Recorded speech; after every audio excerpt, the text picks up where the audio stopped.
நம்ம ராமநாதபுரத்தில் சூரியன் உதிப்பது தொடருமா, தாமரை மலருமா, விசில் பறக்குமா, ஏர் விவசாயிக்கு வாய்ப்பு கிடைக்குமா அப்படின்னு ஒரு சட்டமன்ற தேர்தல் ரொம்ப சிறப்பாக போய்கிட்டு இருக்கு. இந்த ஒரு தேர்தல் வந்து பார்த்தீங்கன்னா தமிழகத்தில் நடக்கிற 17வது சட்டமன்ற தேர்தல் அப்படின்னு சொல்லுவாங்க. ராமநாதபுரம் மாவட்டத்தில் முதலமைச்சர் திருவாடானை, பரமக்குடி, ராமநாதபுரம் 4 சட்டமன்ற தொகுதிகள் இருக்கு. ஸோ குறிப்பாக நம்ம இருக்கிற இந்த ஒரு பகுதி வந்து ராமநாதபுரம் சட்டமன்ற தொகுதி தான் சொல்லுவாங்க. ஸோ இந்த ஒரு சட்டமன்ற தொகுதியை பற்றி சொல்லணும்னா அந்த சட்டமன்ற தொகுதியோட மொத்த வாக்காளர்கள் 3,10,165 வாக்காளர்கள் இருக்காங்க, ஆண்கள் பெண்கள் எல்லாருமே கலந்து. ஸோ இது வந்து பார்த்துக்கிட்டோம்னா இந்த ஒரு தேர்தலில் வந்து 4 வேட்பாளர்கள் வந்து முன்னிறுத்தப்படுறாங்க அப்படின்னு சொல்ல முடியும். ஸோ இதில் வந்து நம்முடைய திமுக கூட்டணி சார்பாக சிட்டிங் எம்எல்ஏ காதர்பாஜ் என்ற முத்துராமலிங்கம் நிற்கிறாங்க. அதே மாதிரி தேசிய ஜனநாயக கூட்டணி அதிமுகவோட சேர்ந்து பிஜேபி சார்பாக ஜிபிஎஸ் நாகேந்திரன் அவங்க நிற்கிறாங்க.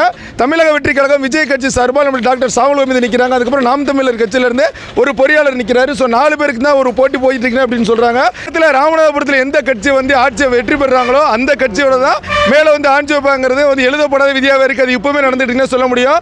இந்த ஒரு ராமநாதபுரம் சட்டமன்ற தேர்தலில் ஒரு முக்கியமான விஷயம் சொல்ல போனால் 82% வாக்குகள் பெற்று சமூக ராஜேஸ்வர சேதுபதிங்கிற ஒரு ராஜா தான் இங்கே சட்டமன்ற உறுப்பினர் தேர்ந்தெடுக்கப்பட்டார். அவங்க வெற்றி பெற்ற அந்த வாக்கு வித்தியாசம் தான் இது வரைக்கும் யாருமே முறியடிக்கப்படாத ஒரு விஷயமா இருக்கு. கள நிலவரங்கள் என்ன சொல்லுது அப்படின்னு சொல்லி பார்த்தா ராமநாதபுரம் சட்டமன்ற தொகுதிக்கு தீர்க்கப்பட வேண்டிய ஒரு மிக முக்கியமான பிரச்சனை அப்படின்னா மீனவர்களுடைய ஒரு பாதுகாப்பு, அதுக்கப்புறம் தொழில் வசதி அப்படின்னு. ஏன்னா இங்கே வந்து பார்த்தோம்னா நம்ம கச்சந்தீவு தாராவாத்திட்டாங்க ஒரு பிரச்சனை போய்கிட்டு இருக்கு. மீனவர்கள் இலங்கைக்கு மீன் பிடிச்சிட்டு வரும்போது அவங்க பிடிச்சிக்கிறாங்க, ஒரு பிரச்சனை ஓடிக்கிட்டு இருக்கு. ஸோ மீனவர்கள் பாதுகாப்பை உதவி செய்வோம். கடலோர கிராமங்கள் ராமநாதபுரத்தில் ரொம்ப அதிகமாக இருக்கு. ஸோ மீன் பிடிக்க அதிகமான விஷயங்களை யார் கொண்டு வர்றாங்களோ அவங்களுக்கு தான் வாய்ப்பு அளிக்கப்படுறதா மக்கள் எதிர்பார்க்குறாங்க. ஸோ தொழில் அமைப்புகள் நம்ம ஊருக்கு வந்து நிறைய இருந்தாலுமே இன்னுமே வருமானம் ஈட்டுறதுக்கான டைட்டில் பார்க்கலாம் திமுக சார்பு இந்த வருஷம் வரப்போகுதுன்னு சொல்லியிருக்காங்க. இந்த மாதிரி விஷயங்கள் தான் மக்களுக்கு வந்து அடிப்படை தேவைகளாகவே இருக்கு. ராமநாதபுரம் சட்டமன்ற தொகுதியில் வந்து பார்த்தோம்னா தண்ணீர் பிரச்சனை அப்படின்னு சொல்லி மேக்ஸிமம் சொல்ல முடியாது. ஏன்னா உச்சப்புள்ளி போன்ற பகுதிகள் எல்லாத்துலேயுமே தண்ணீர்கள் இருக்கு. மக்களுடைய வருமானத்திற்கு என்ன செய்யணும் அப்படின்னு சொல்லிட்டு அதற்கு அடுத்த கட்டமாக நம்மளுடைய தொழிற்சாலை எல்லாத்தையுமே கேட்க ஆரம்பிச்சிருக்காங்க. ஸோ இந்த வேட்பாளர்களை பற்றி தனித்தனியாக சொல்லணும் அப்படின்னு சொன்னால் நம்ம திமுக சார்பாக நிப்பாட்டப்பட்டிருக்க காதர்பாட்சி என்ற முத்துராமலிங்கம் வந்து சிட்டிங் எம்எல்ஏ. அவங்கள்ட்ட மக்கள்கிட்ட எந்த அளவுக்கு இருக்குன்னா மக்கள்கிட்ட ஆதரவு அதிகமாக இருக்குன்னு சொல்ல முடியும். பொதுவாக மக்கள் எல்லாத்திட்டையுமே ஒரு அணுகுமுறை எளிதாக பண்ணக்கூடியவர் அப்படின்னா அதே மாதிரி ராமநாதபுரத்துக்கு ஒரு ஏர்போர்ட் கொண்டு வரணும் அப்படின்னு சொல்லி சட்டசபையில் பேசி அதுக்கப்புறம் உத்தரவாசம்மன் கோயிலாக இருக்கட்டும், திருப்பணி கோயில், திருப்பணிகள், அந்த மாதிரி நிறைய விஷயங்கள் பண்ணியிருக்காங்க. ராமநாதபுரம் நகரத்தில் ஒரு பஸ் ஸ்டாண்ட் வந்து மாற்றி கொடுத்துருக்காங்க. இந்த மாதிரி அடிக்கடி வசதிகள் எல்லாத்தையுமே அவங்க பண்ணி கொடுத்துருக்கறனால அவங்க ஏதோ பண்ணியிருக்காங்க அப்படின்னு சொல்லி மக்கள் மனதில் ஒரு பேர் இருக்குது. இன்னொன்று கடற்கரை கிராமங்களான நம்ம உச்சப்புள்ளி, அதுக்கப்புறம் பாம்பன் பகுதியில் வந்து பார்த்தோம்னா தூண்டில் வளைவு, அந்த படகுகள் சேதாராமல் இருக்கிறதுக்கு என்ன விஷயங்கள் பண்ணணுமோ அந்த விஷயங்கள் பண்ணியிருக்கிறனால அந்த பகுதி மக்கள் வாக்குகள் எல்லாத்தையுமே அவங்க அதிகமாக பிடிச்சிருக்காங்கன்னு சொல்ல முடியும். ஸோ திமுகவோட சாதனைன்னு சொல்லும் போது ராமநாதபுரத்தில் நிறைய விஷயங்கள் பண்ணியிருக்காங்க. அதற்கு பிறகு ஜிபிஎஸ் நாகேந்திரன் அப்படின்னு சொன்னால் பாரதிய ஜனதாவும் அண்ணா திராவிட முன்னேற்ற கழகமும் ஒன்றா சேர்ந்து அந்த களத்தில் இறங்கிறாங்க அப்படின்னு. ஸோ பிஜேபி சார்பாக இது வரைக்கும் ராமநாதபுரத்தில் எந்த ஒரு சட்டமன்ற உறுப்பினரும் தேர்ந்தெடுக்கப்படலை.